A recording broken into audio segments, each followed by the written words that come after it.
Orang yang dulu gue percaya, kini berubah jadi asing banget. Bokap makin sering diem, dan gue cuma bisa diem di kamar. Gue kaget ngedenger bokap sama abang nangis. Punya anak cowok harusnya bisa jadi sosok pengganti ayah, malah jadi sumber masalah. Gue punya cerita.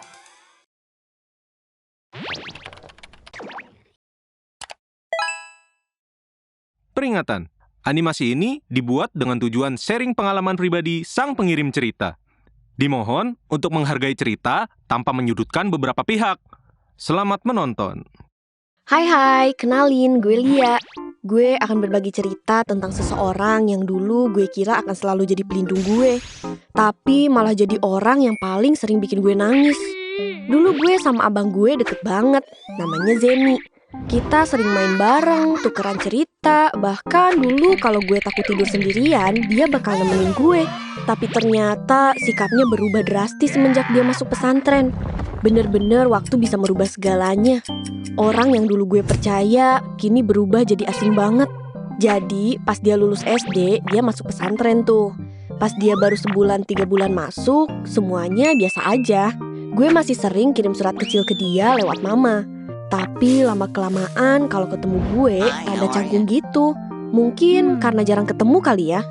Gue pikir selama dia di pesantren dia bakal jadi pribadi yang lebih baik, sabar dan lembut. Ternyata setelah setahun dia di sana, pas balik karena liburan, sikap dia berubah jadi gampang marah, dikit-dikit ngamuk, dan seolah gak punya rasa hormat lagi sama siapapun, termasuk ke bokap. Setiap balik dari liburan, pasti dia ngacir, main sampai tengah malam dan gak inget waktu. Pas siang itu harusnya jadi hari bahagia karena keluarga lengkap lagi. Tapi kita malah dibikin syok sama kelakuan abang gue. Di depan mata gue dan nyokap, dia dengan lantang dan sok hebatnya ngebentak bokap dengan kata-kata kasar. Penghuni kebun binatang keluar semua dari mulutnya, yang gak pantas keluar dari mulut anak yang dididik dengan didikan terbaik. Gue sama nyokap saling lihat-lihatan, syok banget. Kok dia jadi kasar kayak orang yang gak berpendidikan. Balik-balik bukannya bikin suasana rumah jadi lebih hangat, ini malah bikin rumah kayak kebakaran. Tiap balik dari pesantren, tingkah ajaibnya tuh ada aja. Bentar-bentar berulah. Ternyata dikasih info sama guru yang ada di pesantren kalau dia sering dihukum gara-gara sering berantem, ngerokok, dan bolos. Sampai-sampai ortu gue dipanggil karena kelakuannya. Singkat cerita, liburan lagi dan dia balik ke rumah kan. Gue lihat mama nangis tiap malam. Bokap makin sering diem dan gue cuma bisa diem di kamar. Pernah nih gue mau ngomong baik-baik sama abang, tapi ujung-ujungnya malah gue yang kena semprot. Abang yang dulu ngajarin gue ngaji, sekarang malah sering pulang dalam keadaan mabok. Abang yang dulu suka belain gue, sekarang jadi orang yang bikin gue takut buka mulut. Sampai akhirnya kejadian apes karena ulahnya menimpa gue. Gue baru pulang sekolah mau langsung ke kamar kan. Ternyata abang gue ada di kamar gue. Pas gue buka pintunya ditahan sama dia. Dan dia bilang, bentar. Gue tungguin deh tuh, tapi kok gak keluar-keluar nih anak. Jadi gue paksa tuh buka pintunya. Pas kebuka, dia kayak kaget gitu. Di situ sih gue gak mikir apa-apa. FYI, gue tuh punya celengan hasil nabung dari uang jajan. Terus besoknya dia nanya ke gue celengan gue di mana. Ya gue bilang aja, ada di lemari. Gue ngiranya dia cuma nanya aja, gak ada negatif thinking ke dia deh pokoknya. Beberapa hari kemudian bokap gue nanya ke gue, "Dek, ayah mau nuker uang receh dong dari celengan kamu." Pas gue ambil itu celengan, kok ringan gitu. Pas gue kocok-kocok, kok gak ada suara duit. Pas dibongkar, isinya gak ada sepeser pun. Terus bokap bilang, "Loh, itu kamu pakai semua?" Ya gue geleng dong, gue gak pernah pakai uang celengan itu. Akhirnya bokap nanya ke abang gue. Dia jawab, "Gak tahu."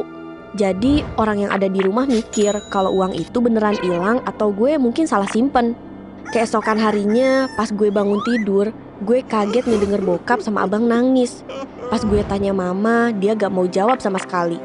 Jadi gue tanya deh tuh ke bokap. Ternyata abang gue ngambil uang di celengan gue 800.000 buat bayar ke orang gitu. Jadi dia kayak diancam, kayak kena penipuan lah. Nah si penipunya ini nyuruh abang gue pap tongkat ajaibnya. Terus pas udah ngelakuin hal itu, nah abang gue diancam kalau bakal disebar. Nah, namanya bocah pondok kuno, nurut-nurut aja dia. Terus ya abang gue transfer itu pakai duit gue. Begonya, kenapa lu mau fotoin barang lu itu gitu loh? Pantesan aja pas kemarin gue mau buka pintu, dia kan nahan tuh. Ternyata dia lagi fotoin tongkatnya ke si penipu itu. Di situ bokap gue sedih. Kenapa anaknya bisa begini? Abang gue nyesel, dia minta maaf sampai sujud-sujud di kaki ortu gue. Setelah dimaafin, ternyata penyesalan itu bertahan cuma sebentar. Dia berubah beberapa bulan doang. Setelahnya dia kembali lagi jadi sering ngamuk. Long story short, dia mau masuk SMA dan milih pesantren lagi. Ya dibolehin aja karena ortu gue udah capek ngadepin sikap dia yang arogan begitu sama orang rumah. Kabar duka menghantui keluarga kita. Bokap meninggal. Gue pikir itu bakal jadi titik balik dia, bikin dia kehilangan dan sadar. Ternyata enggak. Dia mulai boros, jadi egois, dan parahnya lagi, dia pakai uang santunan bokap buat pesen paket secara brutal. Tiap hari ada aja yang dia beli, sampai tukang paket udah hafal sama orang rumah. Gue tanya dong, itu buat siapa? Dia gak mau jawab. Terus gue lihat bungkusannya di tempat sampah. Ternyata isinya tuh barang-barang cewek sampai hampir jutaan per barangnya. Ternyata dia mau ngasih semua barang itu ke pacarnya. Dan dia sempetin pacarnya di luar kota yang lumayan jauh. Like WTF, gue sebagai adenya aja gak pernah dikasih apa-apa. Padahal mama sampai rela ngurangin makan biar bisa bayar listrik. Harusnya dia mikir udah gak ada yang nyari uang. Tapi masih sekeji itu pakai uang santunan bokap yang seharusnya setidaknya dalam waktu sementara ini buat penuhin kebutuhan keluarga. Mama sering marahin dia, tapi ya mau gimana lagi. Orang bucin akut kalau dibilangin kan budak. Gak akan didengerin apalagi berubah. Gue kasihan banget tiap lihat mama. Single fighter buat keluarga. Punya anak cowok harusnya bisa jadi sosok pengganti ayah, malah jadi sumber masalah. Dia selalu minta uang ke mama. Padahal dia tahu tabungan ayah udah menipis. Kalau gak dikasih, marah-marahnya kayak orang yang kerasukan Kak Ros. Tiap dia pulang, gue ngerasa rumah jadi panas. Sampai-sampai gue takut tiap denger suaranya.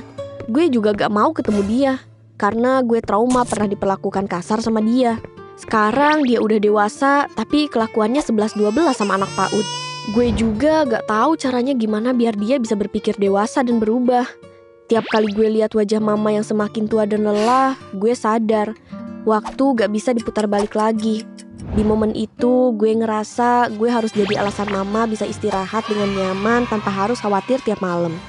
Gue cuma bisa berdoa semoga Tuhan masih kasih kesempatan dia buat sadar. Karena seburuk apapun dia masih abang gue. Orang yang dulu gue sayang, orang yang dulu ngajarin gue cara berdiri waktu gue jatuh. Pesan gue, walaupun orang yang kita sayang bisa jadi orang yang paling nyakitin kita, tapi bukan berarti kita harus balas dengan rasa benci. Tuhan punya caranya sendiri buat nunjukin dan ngasih ujian dalam hidup kita, biar kita jadi manusia yang lebih baik. Dari kisah abang gue, banyak hal yang ngebuat gue belajar. Kalau hidup itu soal pilihan.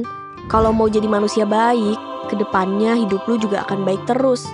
Oh iya teman-teman, titip doa buat bokap gue ya.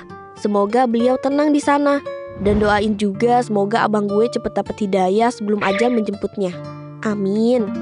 Sampai di sini akhir cerita gue. Sampai jumpa di video gue punya cerita selanjutnya ya. Bye-bye.